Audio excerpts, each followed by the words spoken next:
Anjana Shalakaya Chakshurunmilitam Yena Tasmai Shri Guruve Namaha. Hare Krishna. We are continuing to read Teachings of Lord Chaitanya book. So here Ramananda Roy then explained that Krishna is attractive both for men and women, for the movable and immovable, for all living entities. Therefore, he is called the Transcendental Cupid. And he quoted a verse from Srimad Bhagavatam, 10th canto, 32nd chapter, where the Lord appeared before the damsels of Raja like Cupid while smiling and playing his flute. There are different kinds of devotees of the Lord, and they have different aptitudes and relationships with the Supreme Lord. Any kind of relationship with the Supreme Lord is as good as any other because the central point is Krishna. In the Bhakti Rasamrita Sindhu, there is a nice verse in this connection which states as follows: Krishna is the reservoir of all pleasure, and by the spiritual luster of his body, he is always attracting the gopis, especially Taraka, Pali, Shama, and Lalita. Krishna is very dear to Radharani, the foremost gopi. Like Krishna, the gopis were glorified by his pastime activities. In other words, there are different kinds of specific relationships with Krishna, and anyone who is attracted to Krishna by a particular flavor is glorified. Krishna is so beautiful and transcendental and so attractive that sometimes he becomes attractive to himself. There is a very nice verse in Gita Govinda. My dear friend, do you see how Krishna is enjoying his transcendental pastimes in the springtime? By expanding the beauty of his personal body. And just like the most beautiful moon, his soft legs and hands are being used on the bodies of the gopis, and he's embracing them by different parts of the body, and thus he's so beautiful. Krishna is so beautiful that he's attractive even to Narayana. And not only to Narayana, he is also attracting the goddesses of fortune who associates with Narayana. In Srimad Bhagavatam, there is a nice verse in this connection. The Bhuma Purusha said to Krishna, my dear Krishna and Arjuna, just to see, you have brought the Brahmanas before you.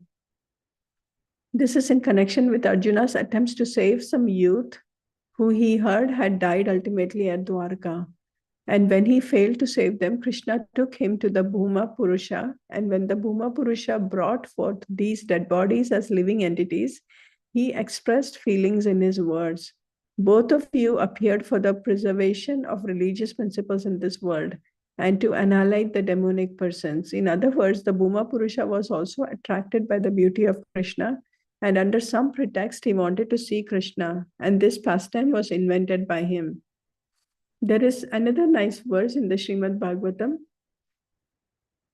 10th canto, 16th chapter, in which it is stated, my dear Lord, we cannot estimate how this fallen snake got the opportunity of being kicked by your lotus feet, for which even the goddess of fortune underwent austerities for several years just to see you. This was spoken by the wife of Kaliya in connection with Kaliya's punishment by Krishna. How Krishna is attracted by his own beauty is also stated in the Lalita Madhava, 8th chapter, 20th verse. Krishna, by seeing his own picture, is lamenting. How nice this picture is, how glorious this picture is. I am also becoming attracted just like Radhika is attracted by the picture. Krishna was attracted as much as Radhika or Radharani was when she saw the picture. Thus, Ramananda Roy explained about the beauty of Krishna in summary.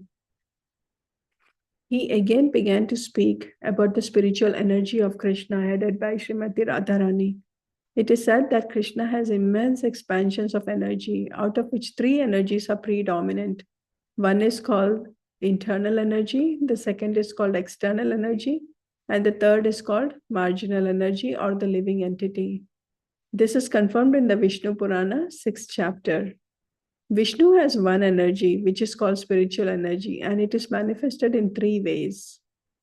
When spiritual energy is overwhelmed by ignorance, that is called marginal energy. So far as spiritual energy is concerned, because Krishna is a combination of eternity, bliss, and knowledge, the spiritual energy is also exhibited in three forms. So far as Krishna's bliss and peacefulness are concerned, His spiritual energy is manifested as pleasure-giving potency. His eternity is manifestive energy, and his knowledge is manifested as spiritual perfection. See, look at this again, huh? So the three energies are also connected with eternity, bliss, and knowledge. So far as Krishna's bliss and peacefulness are concerned, his spiritual energy is manifested as pleasure-giving potency, Hladini Shakti. His eternity is manifestive energy, Samvit, right? And then his knowledge is perfect as spiritual perfection.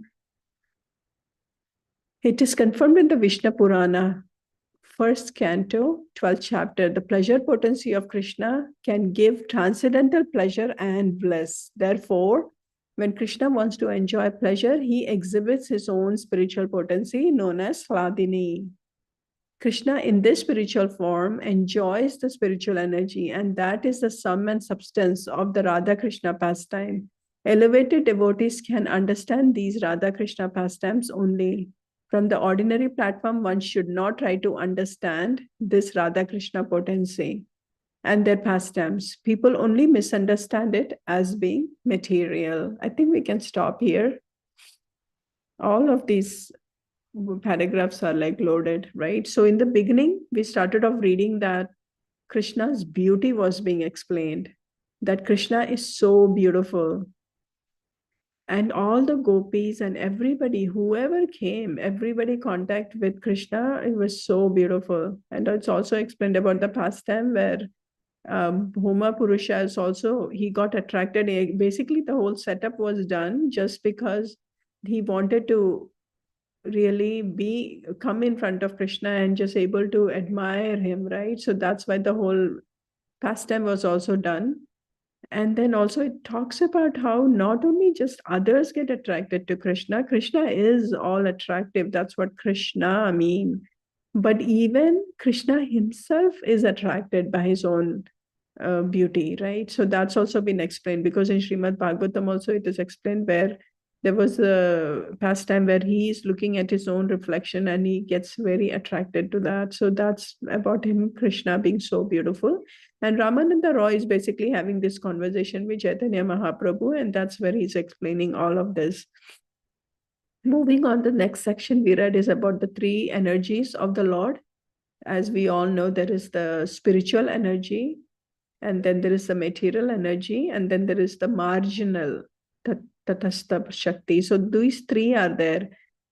So basically for us living entities, we are the marginal potency of the Lord. So as it was explained that we are indeed the spiritual energy, but because we are covered, we are the marginal energy of the Lord.